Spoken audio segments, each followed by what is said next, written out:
No Além das Montanhas de hoje, nós vamos falar sobre a economia do crime, os fatores que levam à escolha por uma vida fora da lei e o custo da violência no Brasil. Participam deste programa o promotor de justiça, Francisco Ângelo, que é coordenador do CAU de Direitos Humanos do Ministério Público de Minas, e o nosso convidado especialista é o professor Peri Francisco Assis Chiquida. Ele é doutor em Economia Aplicada pela USP, professor associado da Universidade Estadual do Oeste do Paraná, membro do Conselho Nacional de Política Criminal e Penitenciária e relator do Plano Nacional de Política Criminal e Penitenciária. Muito obrigada pela presença de vocês aqui hoje na TV MP. Bem-vindos. Bom, professor, eu queria começar falando sobre a teoria econômica do crime, né, que foi proposta por Gary Becker, que era um professor da Universidade de Chicago. Eu queria que o senhor explicasse melhor em que ela consiste. Bom dia, é uma satisfação enorme estar aqui, obrigado por Dr. Francisco, a senhora. O Gary Stanley Becker, da Universidade de Chicago, ele trouxe uma teoria do comportamento racional dos delinquentes de crimes econômicos. O que é isto, né? A pessoa que vai cometer um crime de natureza financeira, que busca per se pecúnia, lucro, dinheiro, como tráfico de drogas, contrabando, descaminho, sequestro, roubo. Então, diferentemente do crime não lucrativo, alguns exemplos, né? O estupro, né? O homicídio passional, eles atuam de forma eminentemente racional numa análise custo-benefício, fazem uma ponderação dessas suas ações e aí migram ou não para atividade ilícita. E o Gary Becker, evidentemente, a gente toma como referência, mas ele bebeu na fonte do Jeremy Bentham e do Cesare de Beccaria. Eu gosto até de falar em italiano, Beccaria, né? E essa teoria explica muito realmente do comportamento dos delinquentes. Doutor Francisco, o que o senhor acha dessa teoria? Ela se encaixa aos tempos atuais? Prazer estar novamente contigo aqui, Laura, professor Chiquida, mais uma vez. Obrigado, né, por aceitar o convite do Ministério Público de Minas e estar aqui ladeando conosco nessa manhã. É uma satisfação, né, receber professor de elevada escola, né, com um estudo brilhante. E nós entendemos que é um aspecto a ser observado, né? A criminologia, ela requer esse olhar para as outras ciências, para as ciências sociais, para a economia. E a racionalidade é inerente ao aspecto humano, né? A gente tem níveis de racionalidades distintas, mas a racionalidade é um elemento, né, desde Max Weber, ela está sempre presente no comportamento e é possível, sim, fazer pesquisa, estudo e chegar a conclusões que nos possam dar sinais para onde nós poderíamos ir, né, no combate à criminalidade, né, nos dar sinais de como enfrentar melhor nos tempos modernos os crimes patrimoniais, né, os crimes de colarinho branco. Muito me chama a atenção na teoria trazida pelo professor, né, com base no Becker, na Escola de Chicago, sobre o aspecto de que a pobreza não necessariamente leva ao crime, né? Não é a pobreza, não é o fator das pessoas estarem com dificuldades econômicas que nós vamos ter naturalmente, né, a conclusão do fenômeno criminoso. E entender que o fenômeno criminoso econômico também é um fenômeno que atinge pessoas, né, pessoas das mais elevadas categorias econômicas também praticam infrações penais, né, professor? Com certeza. Bom, essa teoria, então, ela remete à conclusão de que não é a situação econômica que influencia no cometimento desse tipo de crime, é isso, professor? Isso que o Dr. Francisco colocou, muito apropriado e pertinente. As pesquisas que a gente vem fazendo ao longo de quase 24 anos, elas na realidade tiveram um insight interessante, né? Porque quando eu fui fazer o primeiro trabalho, eu precisava de dados que pudessem retratar uma determinada situação estrutural, conjuntural da minha cidade, onde que eu moro hoje, no Paraná, que é a cidade de Toledo. E o delegado da cadeia pública, ele falou para mim que aqueles dados tinham algumas subnotificações, né, cifras ocultas. Aí eu falei, mas eu precisava de uma coisa mais real. Ele brincando comigo, foi muito interessante isso, ele falou, olha, abriu a janela do estabelecimento, falou assim, o dado real está ali, ó, pergunta para ele. Nossa, a partir daquele momento eu nunca mais saí dos estabelecimentos prisionais e perguntava para os delinquentes exatamente essa questão, né? Por que o senhor migrou para o crime? Né? Quais foram as variáveis, as circunstâncias ocupacionais disso? E por último, mas não menos importante, se o crime econômico compensou. E isso de norte a sul, de leste a oeste desse Brasilzão. E a gente constatou exatamente essa conclusão que o Dr. Francisco salientou, né?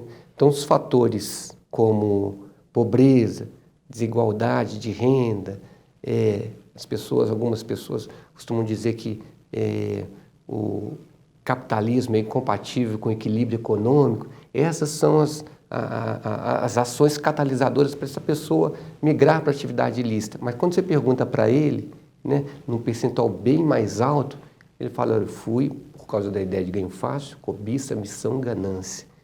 E os fatores como desemprego, se todo desempregado, né, fosse bandido, a gente teria, vamos arredondar, uns 13, 14 milhões de desempregados propensos a isso. E pobre, então, né, pela situação do nosso país, mas não é isso. Então, acho que alguns livros, né, alguns teóricos, precisariam conversar com os bandidos e conhecer, né, a realidade deles, né? Porque eles vão falar isso voluntariamente com um questionário que, assim, tem mais ou menos próximo de 100 perguntas. Vocês acham que o valor da punição e as probabilidades de ser preso, né, associada ao custo da oportunidade de cometer o crime, explicam essa escolha do criminoso? Doutor Francisco. Realmente é uma questão de custo-benefício, né? É uma lógica, né, que eu acho interessante, que é uma lógica empírica, né, como o professor Chiquida está dizendo, né, são estudos em estabelecimentos penais, espero que nos estabelecimentos penais mineiros também, né, e são estudos que, né, no primeiro momento começam de tal forma e vão avançando, né, 100 perguntas já hoje, e de modo que a gente vai concluindo que se tem uma lógica, né, por isso que eu disse que é possível se ter, né, por mais que seja muitas vezes questionável do ponto de vista de explicação, né, que a explicação econômica não é a única, né, nós temos outros professores que questionam até a racionalidade humana como um todo, né, eu me lembro do Herbert Simon, né, que sempre traz aquela ideia de caos, né, de os seres humanos com muita dificuldade para se predizer o comportamento humano, mas é possível sim ter um nível de racionalidade, um nível de lógica, de modo que você possa enxergar os motivos que levam à infração, né, infração econômica, inclusive a do colarinho branco, e se enxergar possibilidades de ação, né? Nós temos que ter um planejamento focado, orientado para a solução de problemas, orientado em evidências, em pesquisa, para que a gente possa se interarticular como organismos de Estado e combater a infração penal pelo modo adequado e com foco adequado. Por essa teoria que seria racional, né, a escolha pelo crime, o criminoso, então, acha que se ele for pego, ele vai pagar pouco pelo crime cometido? Seria isso, professor? Olha, exatamente, eu estava até pensando aqui como que é interessante o que o Dr. Francisco colocou, né? A teoria econômica do crime é apenas um approach, um instrumental teórico para subsidiar decisões, mas evidentemente não tem nem pode ter risco a pretensão de responder tudo, né? Então outras teorias podem concatenar, algumas divergentes, outras não, né? Complementares. Mas quando o Becker montou a teoria dele e colocou de um lado a utilidade do crime, ou seja, o benefício, do outro lado tinha um custo, né? Quais são os custos que a pessoa teoricamente pensa, ele não tem uma calculadora na cabeça para fazer isso, mas ele pensa na chance de ser preso, que infelizmente no Brasil é de 5%. Então, você tem 95% de chance de sucesso nas nossas pesquisas, né? Então, a chance de ser preso, a intensidade da pena, o custo operacional, por exemplo, se ele está fazendo um contrabando, ele vai perder a carga, né? O custo de oportunidade que ele saiu da atividade ilícita para uma atividade ilegal e a perda moral que ele ser chamado de bandido. Então, nós perguntamos essa equação do Becker para os nossos presos de várias partes do Brasil, qual que desses 5 custos o senhor mais se preocupa quando você vai fazer a coisa errada? Por incrível que pareça, a perda moral, ou seja, ele virar bandido, ser cunhado de bandido, ser chamado de sequestrador, de traficante, né? Muito embora, em alguns casos, ostente, mas ele não quer, né, ter essa alcunha. É a principal preocupação. Depois vem a chance dele ser preso, que é bem baixa, né?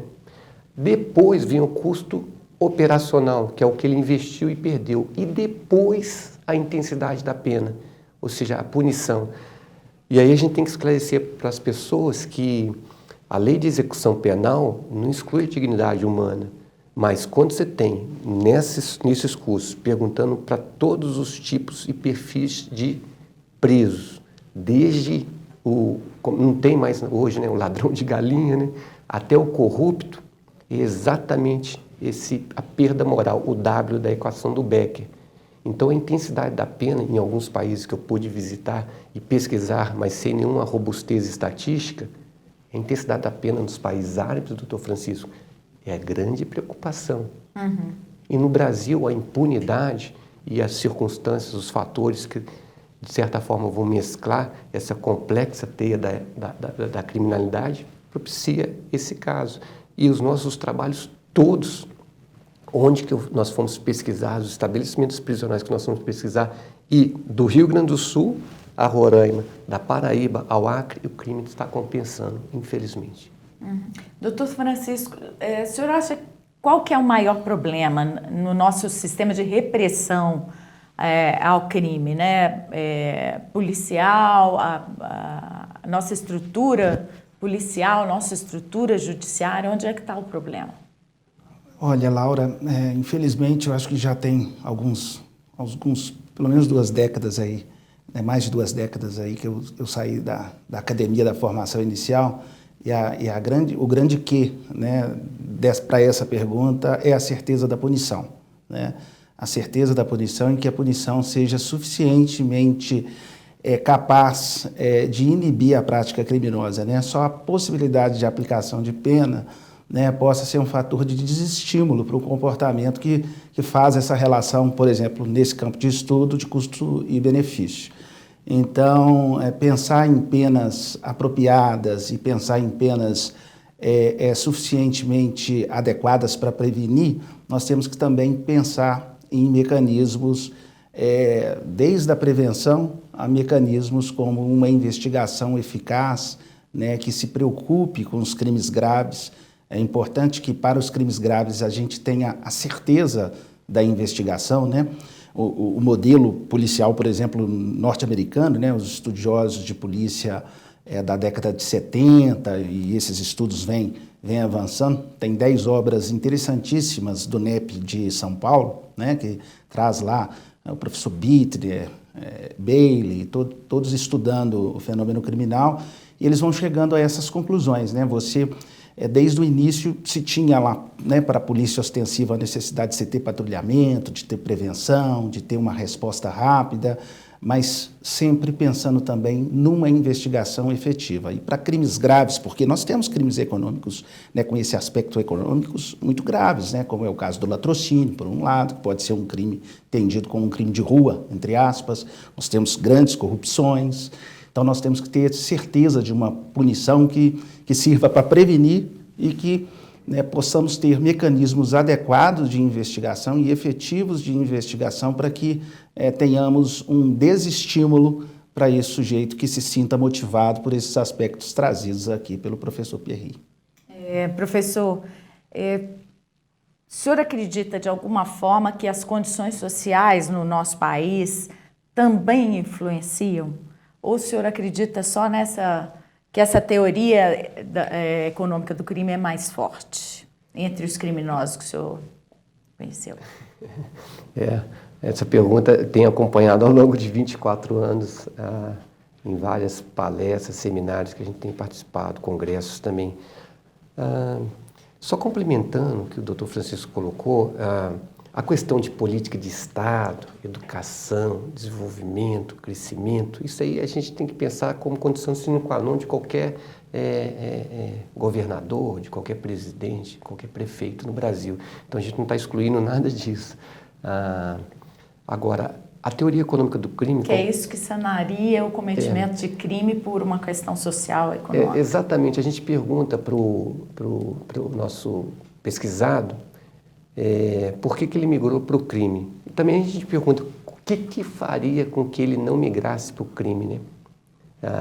Então, a certeza da punição inconteste, mas hoje a quarta preocupação só supera o custo de oportunidade de você sair de uma atividade legal para ilegal, ou seja, vai diminuir o PIB, né? Porque a atividade ilícita não computa o produto interno bruto.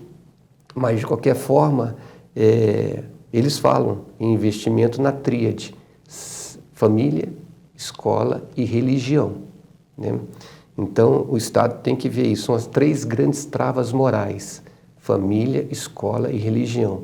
De certa maneira, a gente vê que muitos desses nossos pesquisados e pesquisadas também, fizemos só com mulheres no Acre, né? Fizemos só com homens. Aí, outro dia, um colega do Ministério Público colocou: olha, por favor, professor, vamos pesquisar também os apenados de prestação de serviços ou pecuniária. Pesquisamos a Força de Segurança Pública, pesquisamos duas delas, e todo mundo fala que realmente, se você resgatar essa tríade das travas morais, escola, família e religião, contribui bastante. Basta uma delas ser forte que ela consegue tolher a migração para essa atividade. Não obstante, quando a gente estuda o corrupto, ele tem boa família, boa escola e boa religião. Mas a análise custo-benefício dele, o benefício econômico dele fura esse teto aqui e o custo dele é isso aqui. Daqui a pouquinho, depois do intervalo, nós vamos falar mais sobre essa sua pesquisa, professor, realizada no meio penitenciário, para a gente saber mais sobre esse perfil dos criminosos de crimes econômicos. Aguarde.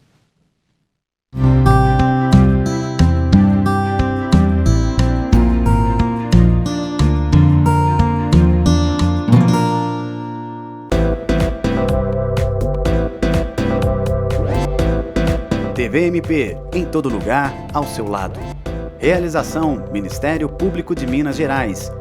Siga a gente nas redes sociais e procure por MPMG Oficial. Para mais informações, acesse mpmg.mp.br.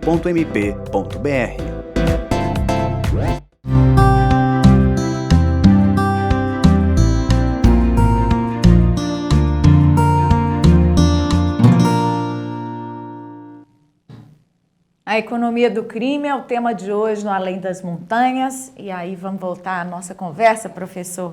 O senhor contar melhor como é que foi feita essa pesquisa, né, no sistema penitenciário, durante quanto tempo, em quantos estados o senhor entrevistou presos? Olha, é a idade da minha filha, vai completar 24 anos, nós começamos no Paraná, aí depois fizemos no Rio Grande do Sul, na Paraíba, no estado do Acre, e alguns pontos nós fizemos também, mas não obstante nós não tivemos uma estatística representativa com margem de erro e margem de confiança, então esses não foram publicados.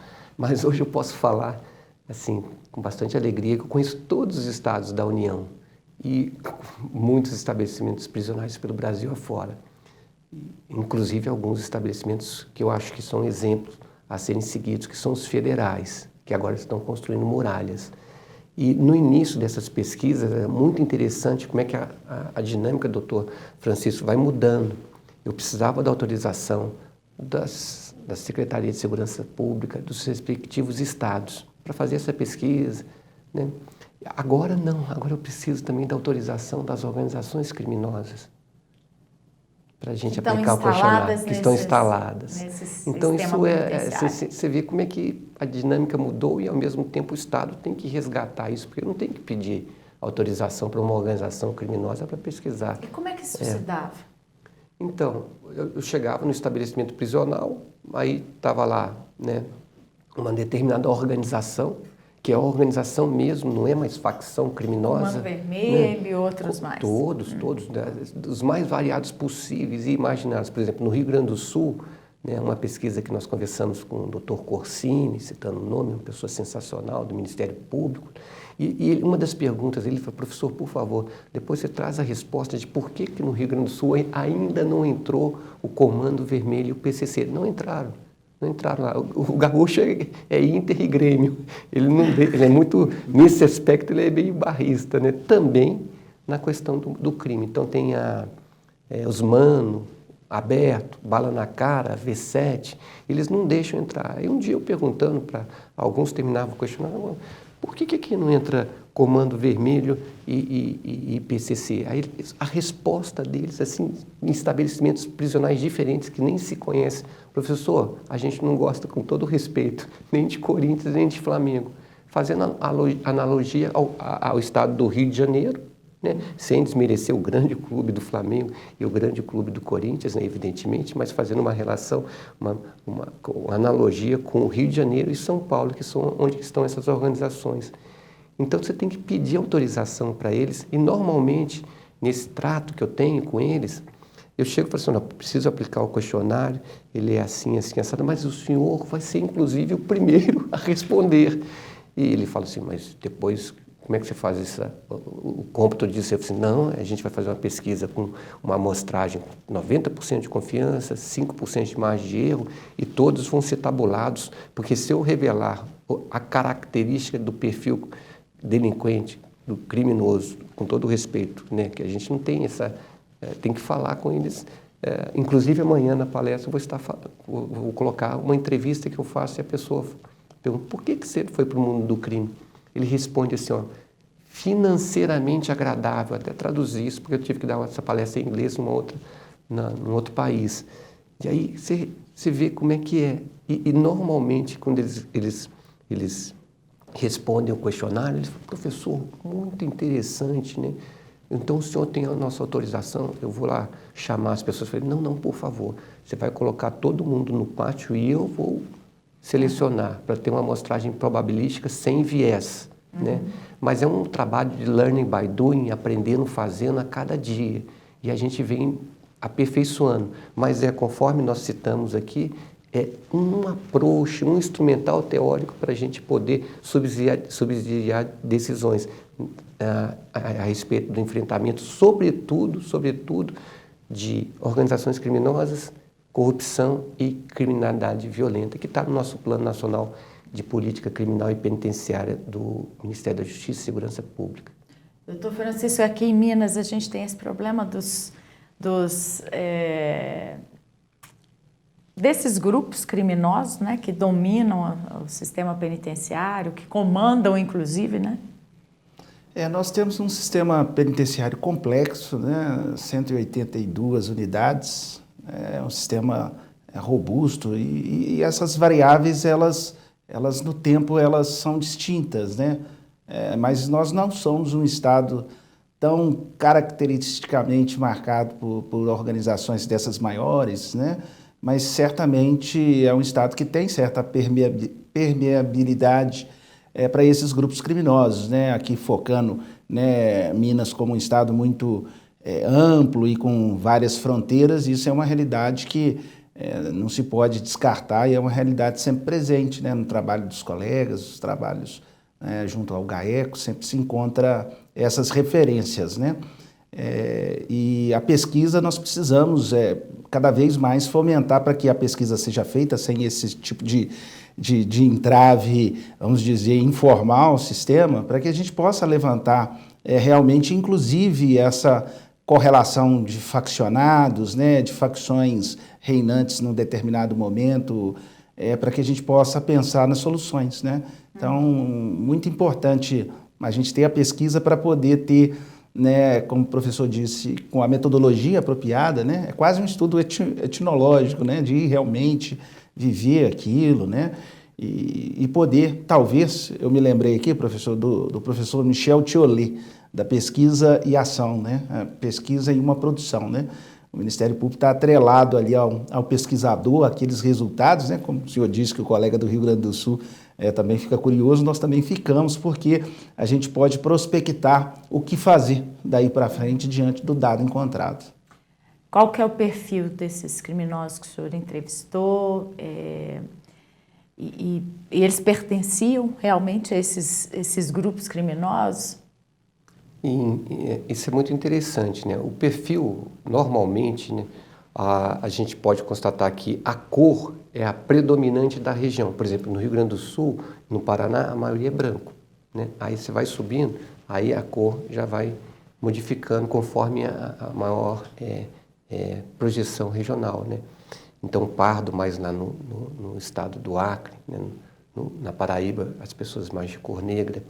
E esse a gente constata. E normalmente eles vêm de fato, né, de famílias desestruturadas do ponto de vista da sua formação mesmo. A gente faz várias perguntas sobre a questão familiar, se o pai está casado, né, se está separado, se ele trabalhava ou não, né, o grau de escolaridade do pai. Então perpetua nessas famílias a questão de famílias desagregadas, pouca prática religiosa e a formação educacional normalmente no ensino fundamental. Nas mulheres, isso, socioeconômica mais baixa. Nas mulheres, aí é ensino médio. Mas aí, isso que a senhora falou é interessantíssimo. Quando tem crimes do colarinho branco, aí muda completamente esse perfil, né? Melhora a formação educacional, a questão da religião também. Mas a proporção também deve ser bem menor, né? Bem menor. Então, há 24 anos atrás, encontrar um corrupto no sistema prisional do Brasil, seja em qual parte for, era muito raro. Aí teve, eu acho que foi um ponto de inflexão, muito contestada hoje, mas no meu ponto de vista, como estudioso, estudei muito ela, a Lava Jato foi um ponto de inflexão, né?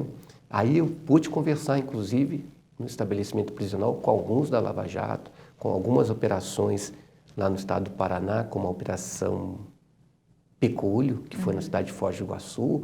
Então, onde que tinha algum caso de cair, igual no linguajar do mundo do crime, a casa caiu para muitos corruptos, lá estava eu indo lá, né, para fazer perguntas para esse público, que hoje, infelizmente, não está mais dentro dos estabelecimentos prisionais. E a percepção que o senhor teve nessas entrevistas de um tipo, né, de um perfil de criminoso que tem uma condição econômica mais baixa e do corrupto que tem uma condição econômica, socioeconômica melhor, para o cometimento do crime, era diferente?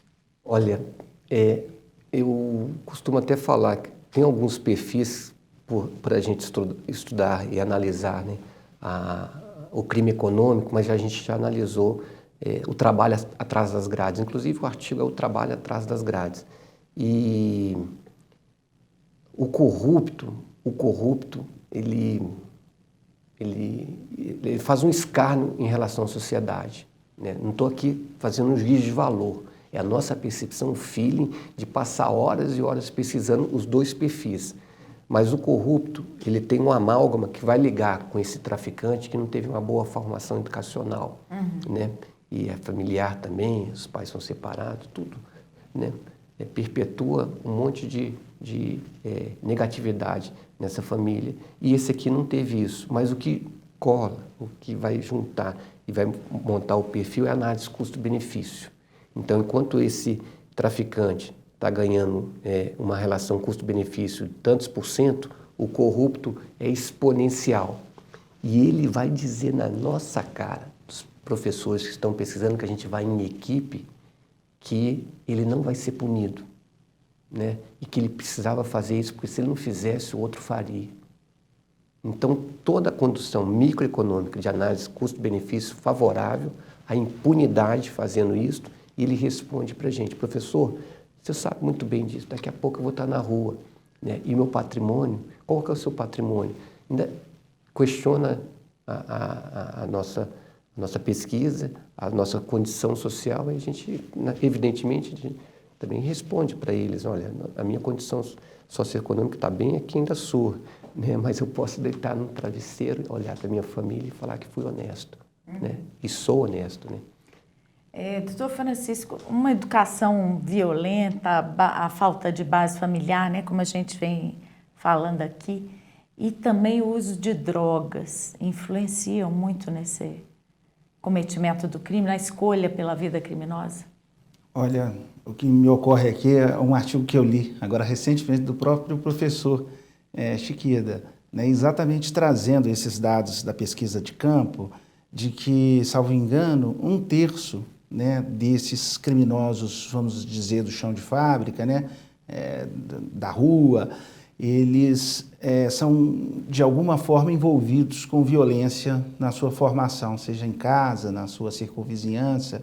Então, a violência é algo presente. E também o relacionamento com drogas também é algo evidente. Nós estamos aqui falando do crime de colarinho branco, né, do abastado que comete infrações como improbidades, corrupções, né, criminosas, mas esse criminoso, né, do dia a dia, ele tem esse aspecto também muito presente na sua vida, né?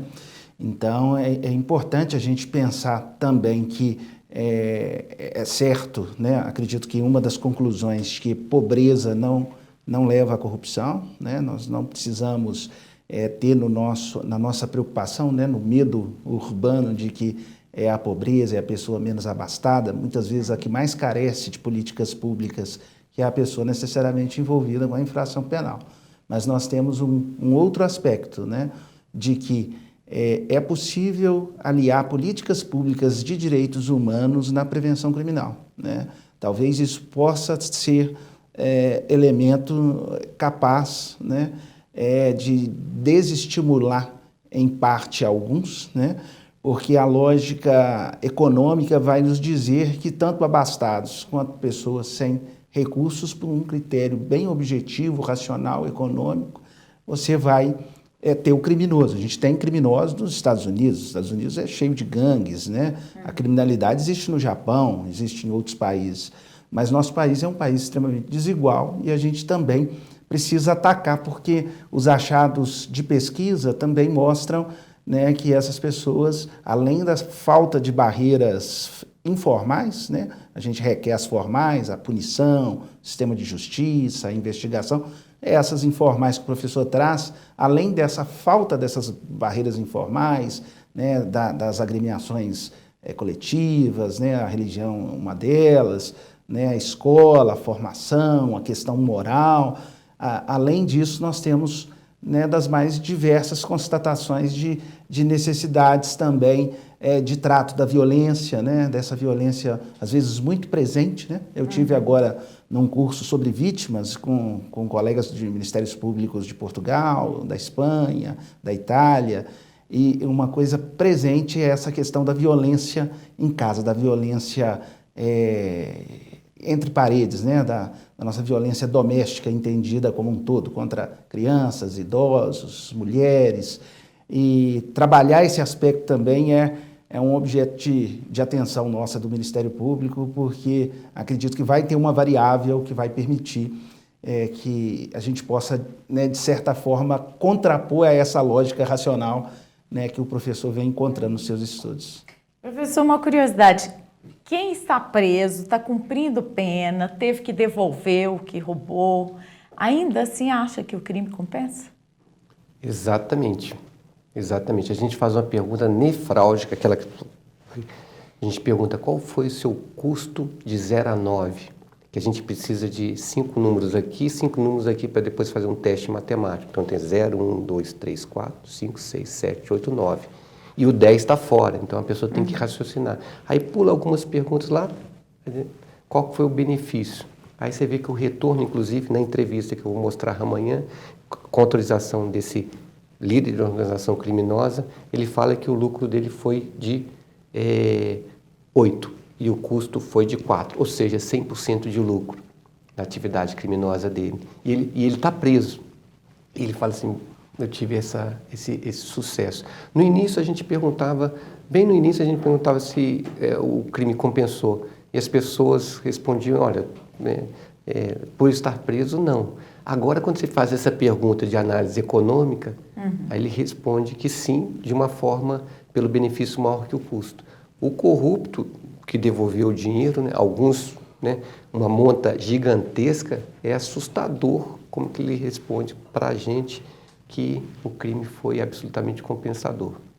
Ele tem essa convicção, ele faz esse cálculo quando ele comete o crime. Perfeitamente. Inclusive, alguns até deixando um valor para o custo monetário da advocacia, que é muito pesada. Né? Muito pesada a advocacia para eles. Bom, no próximo bloco, então, eu quero conversar mais sobre isso, né? Sobre o crime econômico compensando ainda no Brasil, como fazer para que isso não compense, não seja compensatório mais. É o que a gente vai falar depois do intervalo. Aguarde um pouquinho, só que a gente volta já.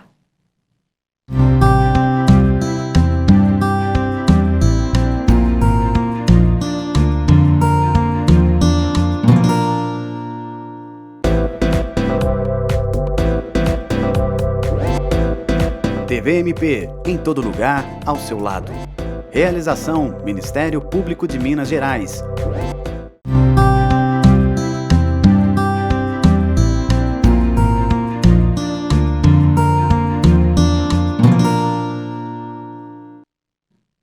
Estamos de volta com Além das Montanhas, que hoje discute a economia do crime, e a pergunta agora é: por que o crime econômico ainda compensa no Brasil?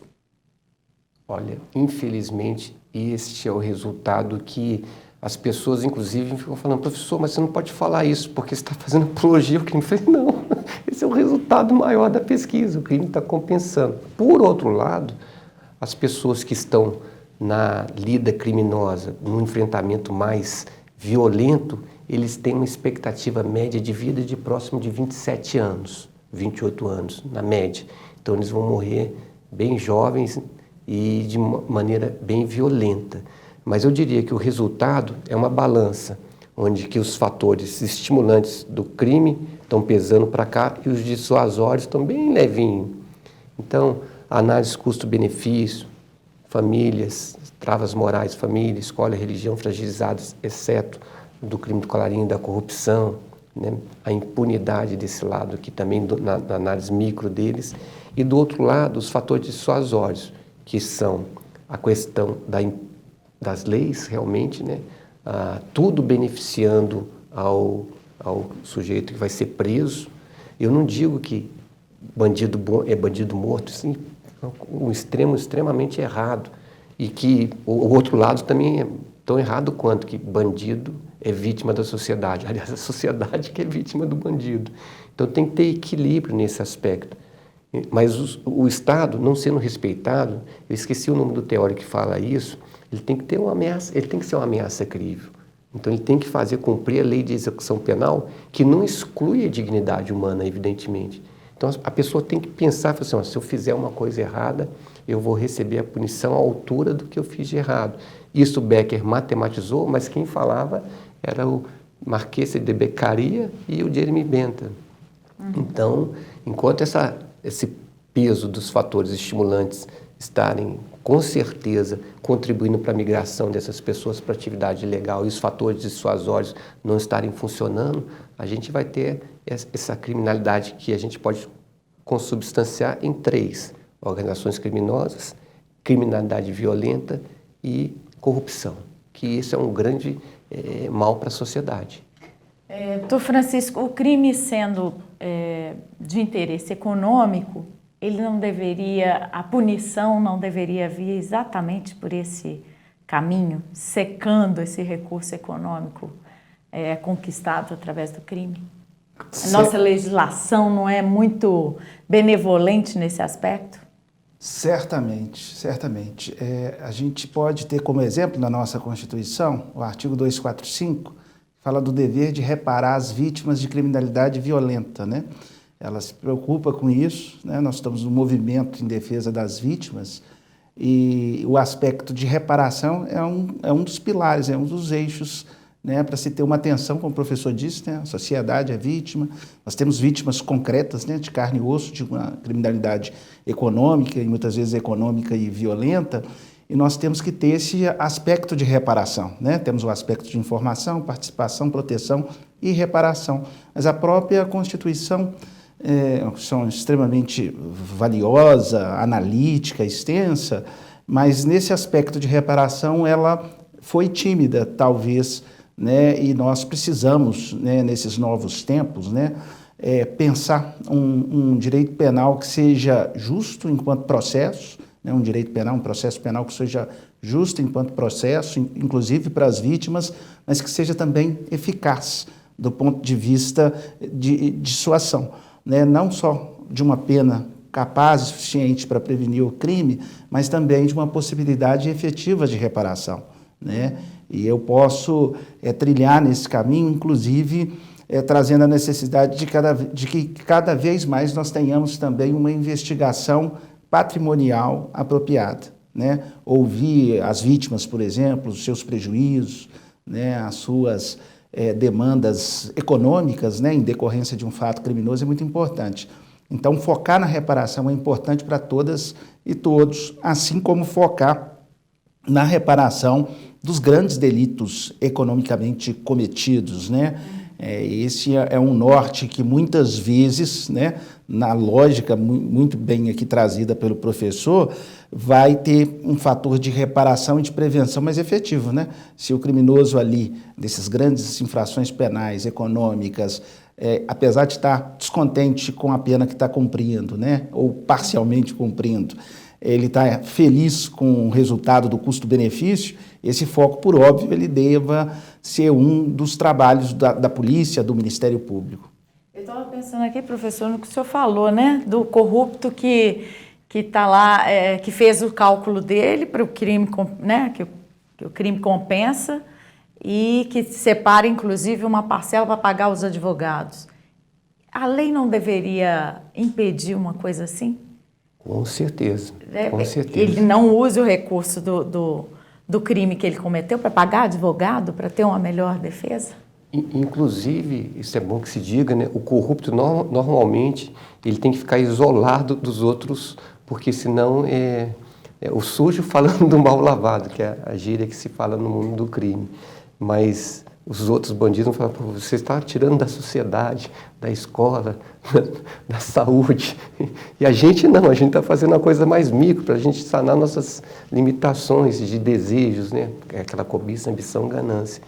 Mas, só fazendo uma analogia, outro dia eu estava conversando com um promotor também, André Oliano, e ele falou assim: professor, você viu a entrevista do senhor na televisão que a esposa dele foi assaltada e levaram a bolsa dela com o celular, depois descobriram que era a esposa do líder da organização criminosa X, e os bandidos devolveram tudo direitinho, inclusive com a monta monetária.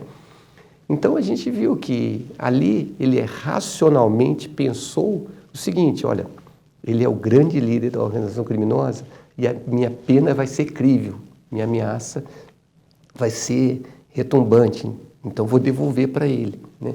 Isso o Estado deveria fazer, não estou falando novamente, isso é bom que se diga, a gente não está falando que é a favor de pena de morte, que é inclusive uma questão que eu pergunto para eles, né? Se é a favor da pena de morte, né? Se é a favor, e é bem dividido entre eles, essa questão que é muito polêmica, mas o Estado realmente, a gente tem que fazer uma correção, e eu digo até para os colegas, como economista, né? Eu falo: olha, a nossa classe dos economistas, há alguns anos atrás, por um brilhantismo de um grupo sensacional, fizemos o Plano Real, fizemos, que eu digo, a classe, né? Fizemos um Plano Real que o pessoal falava que não conseguíamos controlar a inflação, que era da casa dos 4 dígitos, 2.000 e poucos % foi o máximo que nós chegamos, mas hoje está abaixo da casa dos 2 dígitos. Dívida externa foi equacionada, a gente tinha um nível de reservas internacionais da casa do que tem a Argentina hoje, e hoje está na casa dos 360 bilhões de dólares. Então, tudo melhorou dos fundamentos macroeconômicos, tem que melhorar mais ainda. Mas hoje o grande problema não é o dragão da inflação a ser combatido, é a moral, a ética, a justiça. Isso que o doutor Francisco colocou com muita expertise. Então, a gente tem que ter hoje exatamente a segurança pública em um lugar de destaque nas políticas dos governantes de Estado, da nossa federação e também dos municípios, né? Então, esse é o nosso grande embate. Que modelo vocês apontariam como mais eficaz assim, no mundo hoje? Que Estado consegue combater melhor esse tipo de crime econômico, doutor Francisco? Olha, eu acredito que nós estamos ainda desenvolvendo modelos, né? O mundo vai mudando e necessariamente nós mudamos muito agora nos últimos tempos, né? Vai nos requerendo um resultado melhor. Mas talvez o modelo mais apropriado seja um modelo de realmente focar, treinar, experimentar e sempre orientado por pesquisas, né? Focado em dados empíricos. Tem algum país que fez isso e solucionou melhor esse problema? Olha, eu acho que todos estão nessa mesma questão. A gente costuma, talvez, né, entender que o Brasil, né, é muito distinto de outras nacionalidades, mas nós somos seres humanos e passamos por problemas, muitas vezes, similares e todos focados, né? Eu estou aqui fazendo uma variação, né? Há pouco tempo, os estudiosos de polícia, né, de segurança pública, diziam que segurança pública se faz com patrulhamento preventivo, rápido, segurança pública se faz com resposta efetiva do órgão, pensando nesses crimes de rua, e com investigação. Hoje o norte está sendo muito mais no treinar, no focar, no orientar para resultados, né, resultados concretos, aferíveis, seja do ponto de vista de punição, seja do ponto de vista de reparação, né, seja do ponto de vista de diminuição de criminalidade, entender essas lógicas que as várias ciências trazem, a economia, a sociologia, né, como se opera ali a lógica das organizações criminosas. Nós temos exemplos interessantes aqui em Minas Gerais, né? Nós temos os GAECos, que é uma iniciativa de muito sucesso em Minas, né? Eu sou suspeito porque já fui de uma das regionais do GAECO de Minas. Nós temos focos, por exemplo, nos crimes de roubo, né? Nós temos o nosso colega do planejamento aqui que se desdobra para fazer a frente no foco nos roubos, assim como nós temos os focos dos homicídios, né? Que seria um aspecto passional, de importe, né? Na maioria talvez não, né? Hoje talvez o tráfico de droga seja um maior incentivo para os homicídios, né? Mas tem um aspecto passional também, um aspecto patrimonial, mas os roubos por natureza são crimes de lógica econômica, né? Dessa racionalidade. Então se tem um foco próprio para se tratar pela interjunção, né? Lá nos Estados Unidos eles já fazem há muito tempo isso com o sistema de Compstead, né? Para você poder focar, reunir os órgãos envolvidos, focar nos problemas, né?